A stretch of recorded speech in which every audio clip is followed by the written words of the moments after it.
بسم اللہ الرحمن الرحیم۔ السلام علیکم ورحمۃ اللہ وبرکاتہ۔ یہ مختصر القدوری کا سبق نمبر 49 ہے۔ اس میں آپ کتاب الہبہ یعنی ہبہ سے متعلق احکام پڑھیں گے۔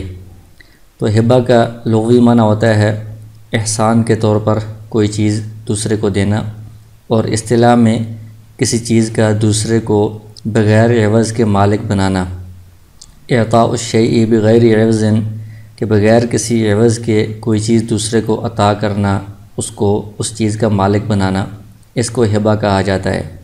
تو اس کے متعلق کیا احکام ہیں وہ اس باب میں آپ پڑھیں گے۔ تو کہتے ہیں الہبۃ تصح بالایجاب والقبول، ہبہ درست ہوتا ہے، صحیح ہوتا ہے ایجاب اور قبول کے ساتھ، کیونکہ یہ بھی ایک عقد ہے، ایک معاملہ ہے۔ تو اس میں جو بندہ ہبہ کر رہا ہے، ظاہر ہے کہ اس کی رضامندی ہوگی، وہ دے گا تو ہی ہبہ ہوگا۔ تو اس کی طرف سے یہ کہنا کہ میں یہ چیز دے رہا ہوں یا دینا، یہ ایجاب ہے۔ دوسرا بندہ اس کے ہدیے کو یا ہبہ کو قبول کرے گا تو یہ قبول ہو جائے گا۔ تو ایجاب اور قبول سے ہبہ یہ منعقد ہو جاتا ہے۔ وَتَتِمُّ بِالْقَبْضِ، لیکن صرف ایجاب اور قبول سے ہبہ تام نہیں ہوتا، مکمل نہیں ہوتا، بلکہ مکمل تب ہوتا ہے جب جس بندے کو ہبہ کیا جا رہا ہے وہ اس پر قبضہ کر لے۔ جو ہبہ کرنے والا ہوتا ہے وہ واہب اس کو کہا جاتا ہے، اور جس بندے کو ہبہ کیا گیا ہے اس کو موہوب لہو کہا جاتا ہے۔ تو موہوب لہو اس چیز پر قبضہ کر لے، اس سے ہبہ تام ہوگا۔ اس کے بعد اس چیز کے اندر موہوب لہو کی ملکیت آئے گی، ایجاب اور قبول سے اس کی ملکیت نہیں آتی۔ جو عام بیع ہوتی ہے، بیع کے اندر تو ایجاب اور قبول کے بعد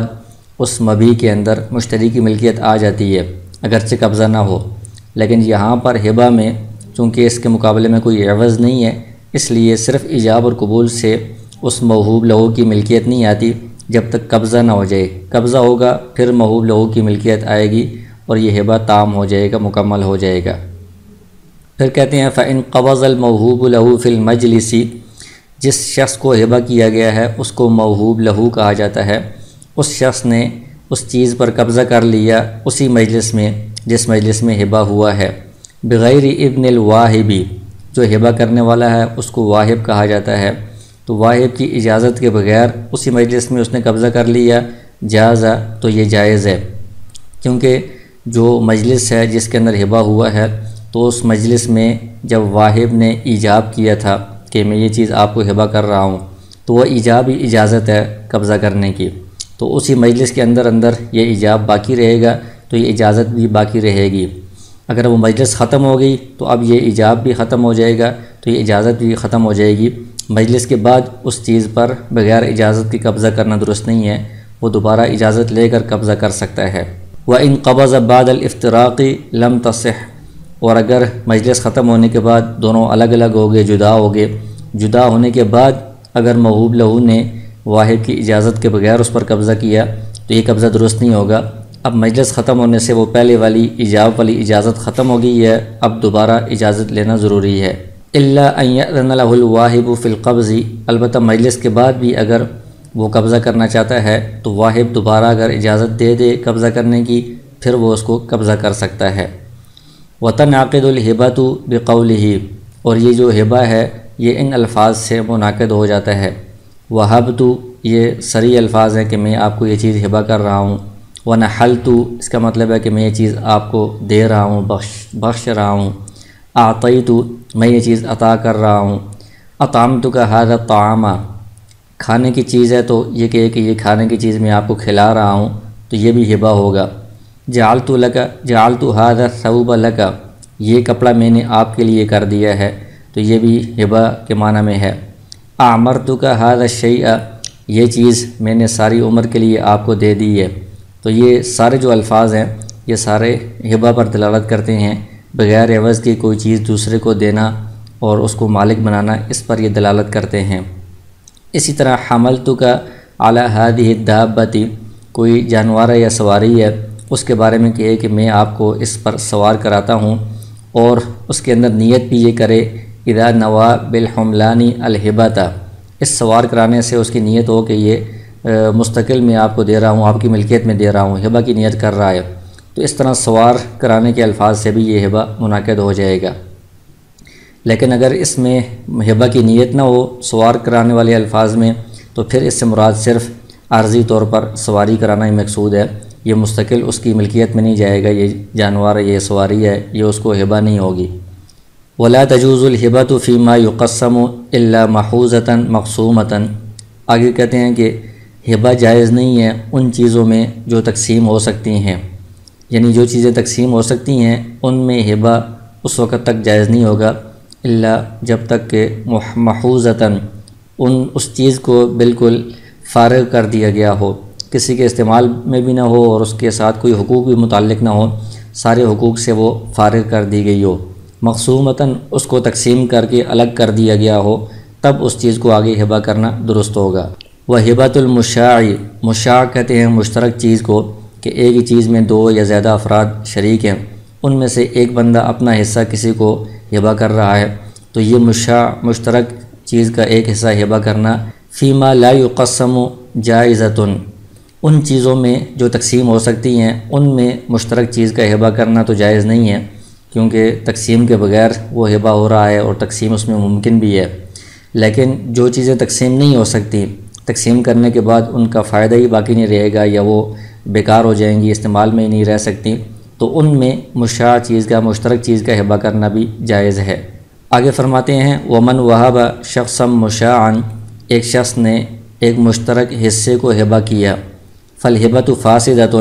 تو جس چیز میں تقسیم ہو سکتی ہے اس میں مشترک چیز کو بغیر تقسیم کے ہبہ کرنا یہ جائز نہیں ہے، تو اس لیے یہ ہبہ فاسدہ ہوگا۔ فإن قسمہ وسلمہ جاز،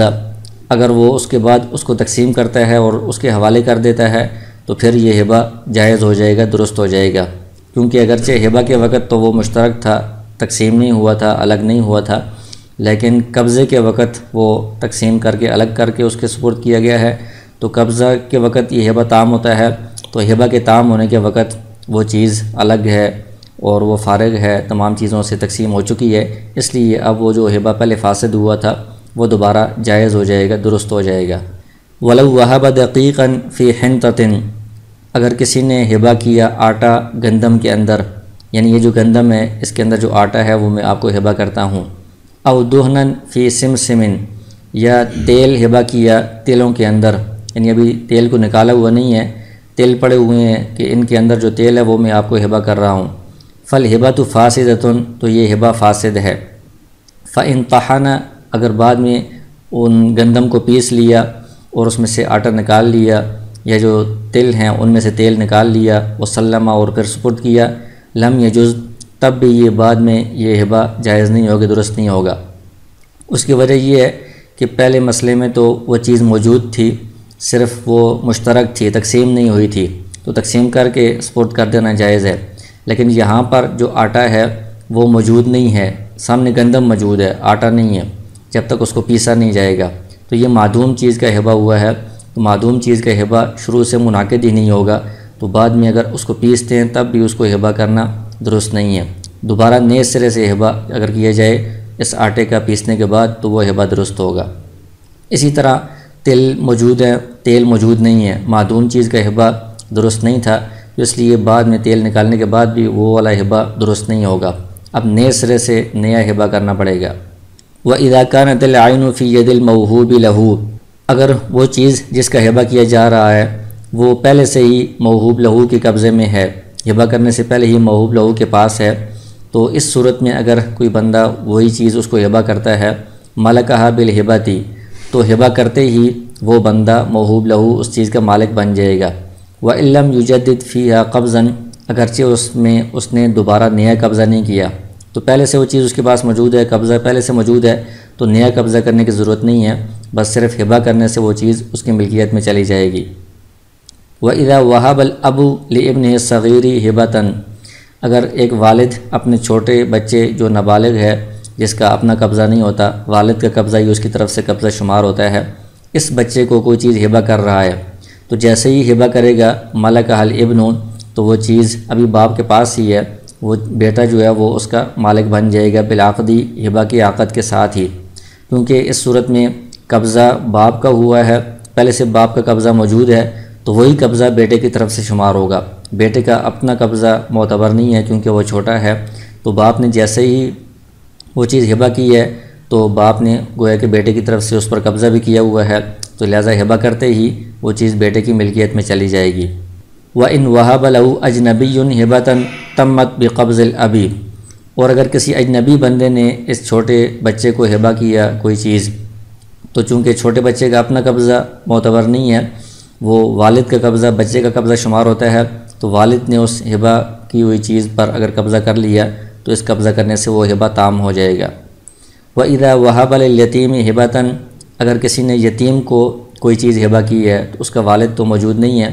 فَقَبَضَهَا لَهُ وَلِيُّهُ، تو جو بھی اس کا ولی ہے، سرپرست ہے، جو اس کی دیکھ بھال کر رہا ہے، تو وہ اس کی طرف سے قبضہ کرے گا، تو اس قبضہ کرنے سے یہ ہبہ تام ہو جائے گا۔ وَإِنْ كَانَ فِي حِجْرِ أُمِّهِ فَقَبْضُهَا لَهُ جَائِزٌ، اور اگر وہ یتیم بچہ ماں کی پرورش میں ہے تو یہ ماں ہی اس کی طرف سے سارے دیکھ بھال کر رہی ہے، انتظام کر رہی ہے، تو اسی کا قبضہ اس بچے کے لیے جائز ہوگا، اس کے قبضے سے ہی وہ ہبہ تام ہو جائے گا۔ وَكَذَلِكَ إِنْ كَانَ فِي حِجْرِ أَجْنَبِيٍّ يُرَبِّيهِ،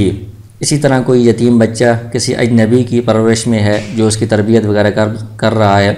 فَقَبْضُهُ لَهُ جَائِزٌ، تو اس بچے کو جو چیز ہبہ کی جائے گی تو جس اجنبی کے یہ پرورش میں ہے، اس کے پاس ہے، وہ اجنبی اس بچے کے لیے قبضہ کرے تو یہ قبضہ جائز ہے، اس قبضے سے ہبہ تام ہو جائے گا۔ وَإِنْ قَبَضَ الصَّبِيُّ الْهِبَةَ بِنَفْسِهِ وَهُوَ يَعْقِلُ جَازَ، اگر چھوٹا بچہ ہے وہ اپنے ہبے کو خود قبضہ کرتا ہے اور وہ بچہ اتنا ہے کہ وہ سمجھدار ہے، نفع نقصان کو سمجھتا ہے، تو اس کا اپنا قبضہ کرنا بھی جائز ہے۔ وَإِذَا وَهَبَ اثْنَانِ مِنْ وَاحِدٍ دَارًا جَازَ، اور اگر دو بندے اپنا جو ان کا مشترک گھر تھا وہ ایک بندے کو ہبہ کر رہے ہیں تو یہ ہبہ جائز ہے، کیونکہ ہبہ مکمل ہونے کے بعد ایک بندے کے پاس آ جاتا ہے تو یہ ایک بندہ اکیلا اس گھر کا مالک بنے گا، اس میں کوئی شرکت اشتراک نہیں ہوگا، یہ ہبہ جائز ہے۔ وَإِنْ وَهَبَ وَاحِدٌ مِنْ اثْنَيْنِ، لیکن اگر اس مسئلے کا الٹ ہو کہ ایک بندے کا گھر تھا، اس نے دو بندوں کو ہبہ کر دیا، تو دو بندوں کے پاس جائے گا تو وہ دو بندے اس گھر میں مشترک ہوں گے، شریک ہوں گے، تو یہ ہبہ امام ابو حنیفہ رحمہ اللہ کے نزدیک درست نہیں ہے، جائز نہیں ہے، کیونکہ ان دو بندوں کے درمیان مشترک طور پر یہ ہبہ ہو رہا ہے، تو مشترک ہبہ جائز نہیں ہوتا، الگ الگ کر کے آدھا حصہ ایک کو ہبہ کرے، آدھا دوسرا، دونوں میں تقسیم کر کے اس کے بعد ہبہ کرے۔ وقال رحمہ اللہ تصح، صاحبین یہ فرماتے ہیں کہ یہ ہبہ جائز ہے، کیونکہ ہبہ کرنے والا ایک ہے، تو ایک ہی بندہ ہبہ کر رہا ہے، ہبہ کرنے کے وقت کوئی شرکت یا اشتراک لازم نہیں آ رہا، اگرچہ وہاں پر پہنچنے کے بعد وہ دو بندے شریک ہو جائیں گے،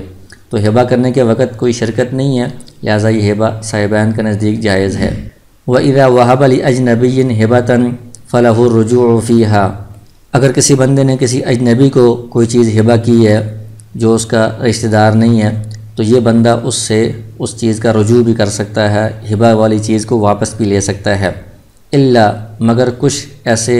معاملات ہیں، ایسی صورتیں ہیں کہ جس میں بندہ ہبہ والی چیز کو رجوع نہیں کر سکتا، واپس نہیں لے سکتا۔ ایک یہ ہے ان یعوضہ عنہا،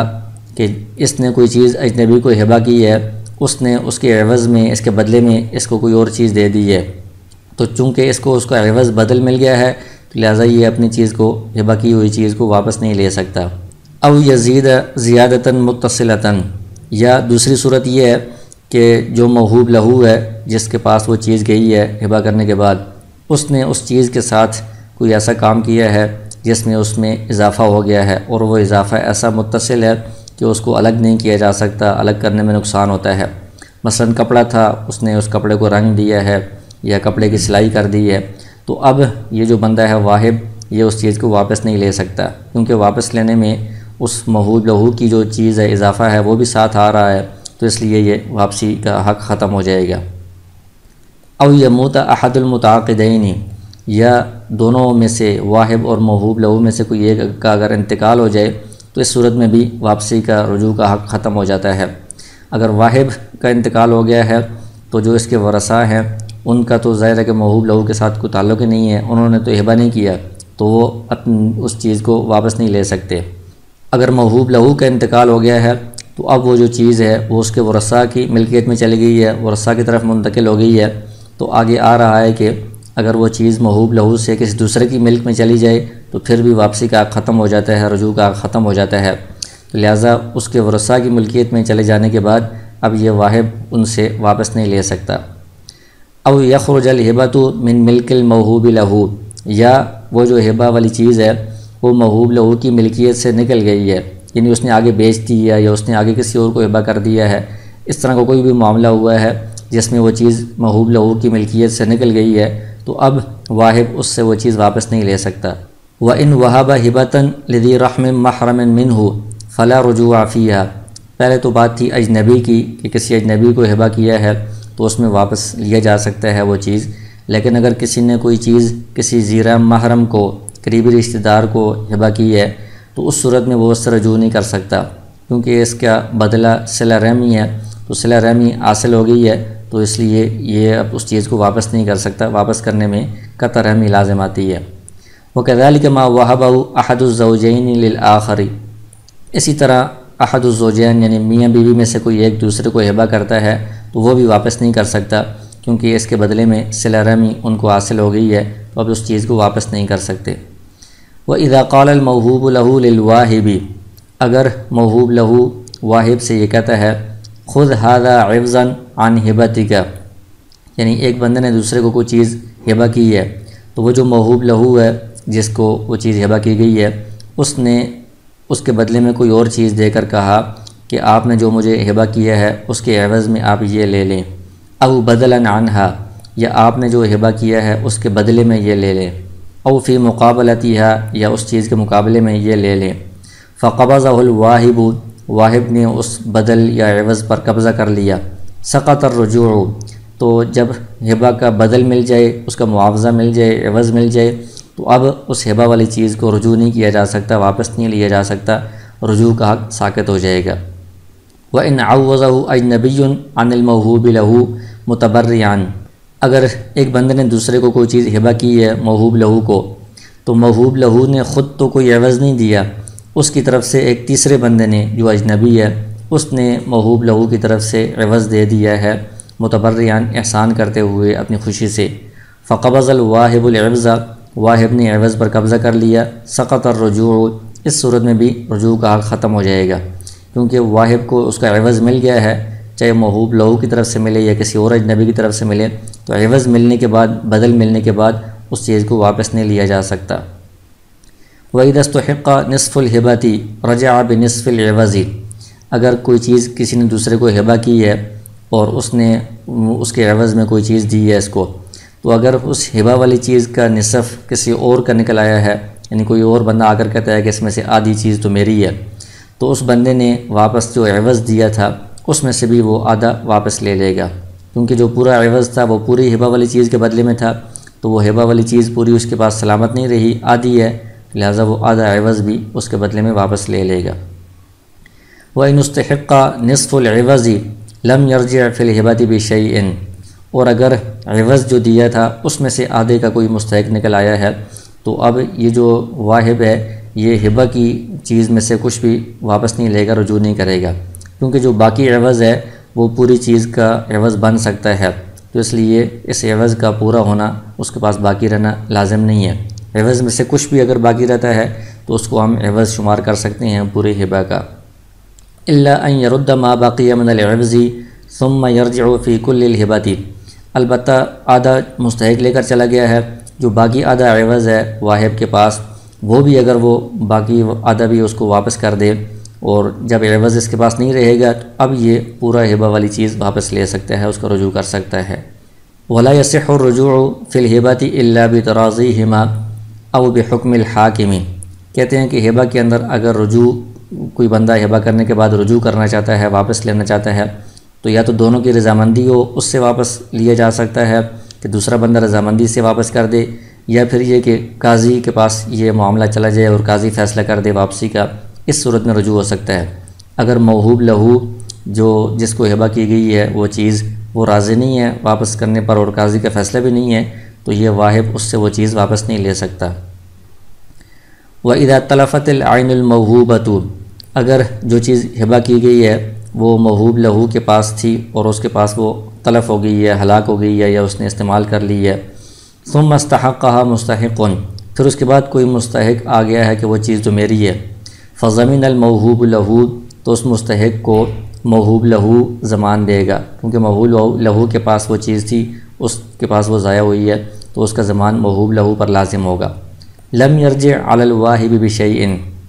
اور چونکہ موہوب لہو کو یہ چیز واہب نے ہبہ کی تھی، تو واہب سے یہ موہوب لہو کسی چیز کا رجوع نہیں کرے گا، کیونکہ یہ ہبہ ہے، یہ بیع نہیں ہے۔ بیع کے اندر تو مشتری کے پاس وہ جو چیز ہوتی ہے اس کا سالم ہونا ضروری ہوتا ہے، لہٰذا اگر کوئی مستحق نکل آتا ہے تو مشتری بائع سے پیسے واپس لیتا ہے، لیکن ہبہ میں اس چیز کا موہوب لہو کے پاس سالم رہنا ضروری نہیں ہے۔ اگر وہ اس کے پاس سے کسی کے پاس چلی جاتی ہے، مستحق نکل آتا ہے، تو وہ موہوب لہو واہب سے رجوع نہیں کر سکتا۔ وَإِذَا وَهَبَ بِشَرْطِ الْعِوْضِ، اگر کسی نے کوئی چیز ہبہ کی ہے، ہبہ کرتے وقت ہی اس نے شرط لگائی ہے کہ اس کے بدلے میں آپ نے کوئی چیز مجھے دینی ہے، ہبہ کرتے وقت ہی عوض کی شرط لگائی گئی ہے، تو اعتبر التقابض فی العوضین جمیعا، تو اس صورت میں پھر اس کو ہم بیع شمار کریں گے۔ تو یہ بیع کے حکم میں ہوگی کہ ایک چیز کا دوسری چیز کے عوض میں یہ تبادلہ ہو رہا ہے، یہ بیع کے حکم میں ہے، تو اس صورت میں دونوں طرف سے اکٹھا قبضہ کرنا ضروری ہوگا، کیونکہ یہ چیز دوسرے کو ہبہ کی جا رہی ہے، دوسری طرف سے اس کو اس کے عوض میں چیز دی جا رہی ہے، تو ہبہ کے اندر چونکہ قبضہ ضروری ہوتا ہے، تو ہبہ والی چیز کا بھی فوراً قبضہ ہونا چاہیے، عوض پر بھی فوراً قبضہ ہونا چاہیے، تو دونوں پر قبضہ ہوگا تو یہ دونوں طرف سے ہبہ جو ہے یہ مکمل ہو جائے گا۔ وَإِذَا تَقَابَضَا، جب دونوں طرف سے قبضہ ہو جائے گا، صح العقد، یہ عقد صحیح ہو جائے گا، منعقد ہو جائے گا۔ وَكَانَ فِي حُكْمِ الْبَيْعِ، اور چونکہ دونوں طرف سے یہ تبادلہ ہوا ہے مال کا مال کے بدلے میں، تو اس کو ہم بیع شمار کریں گے، تو بیع کے جتنے بھی احکام ہیں وہ اس میں لازم ہوں گے۔ مثال کے طور پر یرد بالعیب، اگر اس چیز کے اندر کوئی عیب نظر آ جاتا ہے تو عیب کی وجہ سے اس کو واپس کیا جا سکتا ہے۔ خیار الرؤیتی، اگر پہلے دیکھا ہوا نہیں تھا تو دیکھنے کے بعد پسند نہ آئے تو اس چیز کو واپس کیا جا سکتا ہے۔ ویجب فیہا الشفعۃ، یہ زمین جو ہبہ کی گئی ہے اگر عوض کے بدلے میں ہبہ کی گئی ہے تو گویا کہ اس نے یہ زمین خریدی ہے، تو اس لیے زمین کی خریداری میں دوسرا بندہ اس پر شفع کر سکتا ہے، تو اس صورت میں ہبہ کرنے کے بعد اس زمین پر شفع بھی لازم ہوگا۔ آگے فرماتے ہیں والعمرہ جائزۃ للمعمر لہ فی حال حیاتہ ولورثتہ بعد موتہ، عمرہ ایک خاص قسم کا یہ ہبہ ہے، اس کا مطلب یہ ہے کہ یہ چیز ساری عمر کے لیے آپ کو میں دیتا ہوں۔ تو یہ اگر کسی بندے نے کہا کہ ساری عمر کے لیے میں آپ کو دیتا ہوں، تو اس کا یہ مطلب نہیں ہے کہ اس کی جب عمر ختم ہوگی اس کا انتقال ہوگا تو وہ چیز واپس آ جائے گی، بلکہ وہ جب تک وہ بندہ ہے معمر لہو موہوب لہو جس کو وہ ہبہ کی جا رہی ہے وہ زندہ ہے اس وقت تک بھی اس کے لیے ہے، اور اس کے انتقال کے بعد اس کے ورثاء کی طرف منتقل ہو جائے گی، یہ مکمل اس کی ملکیت میں چلی گئی ہے، اس کے انتقال کے بعد واہب کی طرف واپس نہیں آئے گی۔ والرقبہ باطلۃ عند ابی حنیفہ و محمد رحمہم اللہ، رقبہ یہ بھی ایک خاص قسم کا ہبہ ہے، اس کا مطلب یہ ہے کہ ایک بندہ دوسرے کو کہتا ہے کہ اگر میرا پہلے انتقال ہو گیا تو یہ چیز میرے مرنے کے بعد آپ کی ہو جائے گی، اگر آپ کا پہلے انتقال ہوا تو یہ چیز میری ہی رہے گی۔ تو اس میں ہر ایک بندہ دوسرے کے مرنے کے انتظار میں ہوتا ہے، تو اس لیے رقبہ انتظار سے یہ نکلا ہے، اس کو یہ نام دیا گیا ہے۔ تو امام ابو حنیفہ اور امام محمد رحمہ اللہ فرماتے ہیں کہ یہ باطل ہے، کوئی اس طرح کہتا بھی ہے تو اس سے یہ لازم نہیں ہوتا، وہ چیز دوسرے کی نہیں ہوتی، کیونکہ اس کے اندر دوسرے کے مرنے کا انتظار پایا جاتا ہے، یہ نامناسب بات ہے، اس لیے ان کے نزدیک یہ باطل ہے۔ وقال ابو یوسف رحمہ اللہ جائزۃ، امام ابو یوسف رحمہ اللہ فرماتے ہیں کہ یہ جائز ہے، ان کے نزدیک رقبہ کا مطلب وہی ہے جو عمرہ والا ہے کہ یہ چیز مستقل دوسرے کی ملکیت میں چلی جائے، تو اس لیے دوسرے کی ملکیت میں مستقل دینا یہ جائز ہے، تو اس لیے وہ اس کو جائز قرار دیتے ہیں۔ ومن وهب جاریۃ الا حملها صحت الہبۃ وبطل الاستثناء، ایک شخص دوسرے کو کوئی باندی ہبہ کر رہا ہے مگر وہ اس کے پیٹ میں جو بچہ ہے اس کو وہ استثناء کرتا ہے کہ یہ بچہ میں ہبہ نہیں کرتا، تو جیسے بیع کے اندر اس حمل کا استثناء کرنا جائز نہیں ہے، اسی طرح ہبہ کے اندر بھی اس کا استثناء جائز نہیں ہے، کیونکہ یہ اس کے ساتھ متصل ہے، متصل چیز کا استثناء کرنا یا اس کو الگ کرنا بیع میں یا ہبہ میں یہ جائز نہیں ہوتا، تو لہٰذا اس نے یہ جو حمل کا استثناء کیا ہے یہ استثناء باطل ہو جائے گا اور ہبہ درست ہو جائے گا، باندی حمل سمیت دوسرے کی ملکیت میں چلی جائے گی۔ والصدقۃ کالہبۃ، آگے کہتے ہیں کہ جو صدقہ بندہ دیتا ہے ثواب کی نیت سے کسی فقیر کو تو وہ بھی ہبہ کی طرح ہی ہے، اس کے احکام بھی ہبہ میں ہی ہیں۔ کیونکہ اس میں بھی بغیر عوض کے بندہ کسی دوسرے کو کسی چیز کا مالک بناتا ہے۔ لا تصح الا بالقبض،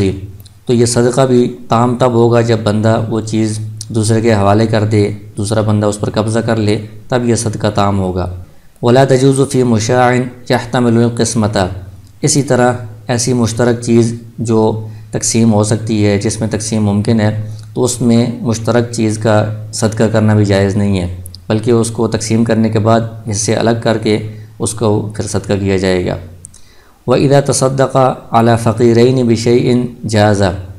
اگر کسی بندے نے کوئی چیز دو فقیروں کو صدقہ کی ہے تو ایک ہی چیز ہے، تو یہ ان دونوں کے درمیان مشترک ہوگی تو یہ صدقہ جائز ہے۔ امام ابو حنیفہ رحمہ اللہ کے نزدیک بھی یہ جائز ہے۔ پہلے مسئلے میں، ہبہ والے مسئلے میں تو ان کے نزدیک جائز نہیں تھا، تو یہاں پر وہ کہتے ہیں کہ صدقہ یہ اللہ تعالیٰ کو بندہ دیتا ہے، تو اللہ تعالیٰ ایک ہیں، تو اس لیے یہ ایک ہی طرف یہ صدقہ گیا ہے، تو اس میں کوئی شرکت لازم نہیں آ رہی۔ اللہ تعالیٰ کو دینے کے بعد پھر یہ فقیر کے ہاتھ میں آ جاتی ہے یہ چیز، تو اس لیے یہ دو فقیروں کو دینا جائز ہے۔ ولا يصح الرجوع في الصدقة بعد القبض، تو ہبہ کے اندر تو واپس لینا، رجوع کرنا جائز ہوتا ہے، لیکن صدقہ میں اگر وہ اس چیز پر قبضہ ہو گیا ہے تو قبضہ کرنے کے بعد صدقہ میں رجوع نہیں ہو سکتا، بندہ اس چیز کو واپس نہیں لے سکتا، کیونکہ اس کے بدلے میں عوض اجر و ثواب مل گیا ہے، تو لہٰذا اس کو واپس نہیں لیا جا سکتا۔ ومن نذر ان يتصدق بماله، ایک بندے نے نظر مانی ہے، منت مانی ہے کہ میں اپنا مال صدقہ کروں گا، لازمہ ان يتصدق بجنس ما تجب فيه الزکوۃ، تو مال کے اندر ویسے تو سب چیزیں شامل ہوتی ہیں، لیکن شرعی اعتبار سے مال ان چیزوں کو کہا جاتا ہے جن میں زکوٰۃ واجب ہو، تو جو چیزیں اموال زکوٰۃ ہیں جن میں زکوٰۃ واجب ہوتی ہے، اس جنس کی جو چیزیں ہوں گی وہ ساری کی ساری اس کی طرف سے صدقہ کرنی پڑیں گی۔ مثلا سونا ہے، چاندی ہے، نقد رقم ہے، یہ چیزیں یا مال تجارت ہے، یہ چیزیں وہ صدقہ کرے گا۔ اس کے علاوہ جو باقی گھر میں سامان وغیرہ پڑا ہوا ہے جن میں زکوٰۃ لازم نہیں ہوتی، تو وہ چیزیں اس کو صدقہ کرنا لازم نہیں ہوگا۔ ومن نذر ان يتصدق بملکہ، اگر کسی نے یہ نظر مانی ہے کہ میری ملکیت میں جو کچھ ہے وہ میں صدقہ کروں گا، لازمہ ان يتصدق بالجميع، اس صورت میں پھر جتنا بھی اس کی ملکیت میں ہے، چاہے وہ اموال زکوٰۃ میں سے ہے یا اس کے علاوہ ہے، اس سب کو پھر صدقہ کرنا اس پر لازم ہوگا۔ وَيُقَالُ لَهُ، لیکن اگر سب کو وہ صدقہ کر دے، ہر اپنی ملکیت میں جو بھی چیز ہے، تو اس میں پھر خود وہ محتاج ہو کر رہ جائے گا، اس کے اہل و عیال کے اخراجات پھر پورے نہیں ہوں گے، تو اس کو ہم اس طرح کہیں گے امسک منہ مقدار ما، کہ یہ جو مال ہے آپ کے پاس اس میں سے روک لیں آپ اتنی مقدار، ما تنفقہ علی نفسک، جتنی آپ اپنے اوپر خرچ کریں گے، وعیالک، اپنے اہل و عیال پر خرچ کریں گے، الی ان تکتسب مالا، یہاں تک کہ آپ کو مزید کوئی مال کمائی کے ذریعے سے حاصل ہو جائے۔ تو مثلا کسی کو ماہانہ تنخواہ ملتی ہے تو ایک مہینے کے لیے وہ اپنا اور اہل و عیال کا خرچہ اس مال میں سے روک لے، کسی کو سال بعد اگر ملتا ہے تو ایک سال کے لیے وہ روک لے۔ فَإِذَا اكْتَسَبْتَ مَالًا، جب ایک مہینے بعد یا سال بعد اس کو مزید کمائی کے ذریعے سے مال مل جائے، تصدقہ بمثل ما امسکت لنفسک، تو جتنا تم نے پہلے اپنے لیے روکا تھا اس جمعی مال میں سے، تو اتنا پھر بعد میں دوبارہ صدقہ کرنے پڑے گا، یعنی جتنا خرچہ اس نے ایک مہینے کے لیے، سال کے لیے پہلے روکا تھا، تو بعد میں مزید مال آنے کے بعد اتنا جو خرچے کی مقدار ہے وہ اس کو صدقہ کرنے پڑے گی۔ تو اس طرح وہ اس وقت جب اس نے نظر مانی تھی جو بھی اس کی ملکیت میں تھا وہ سارا کا سارا صدقہ مکمل ہو جائے گا۔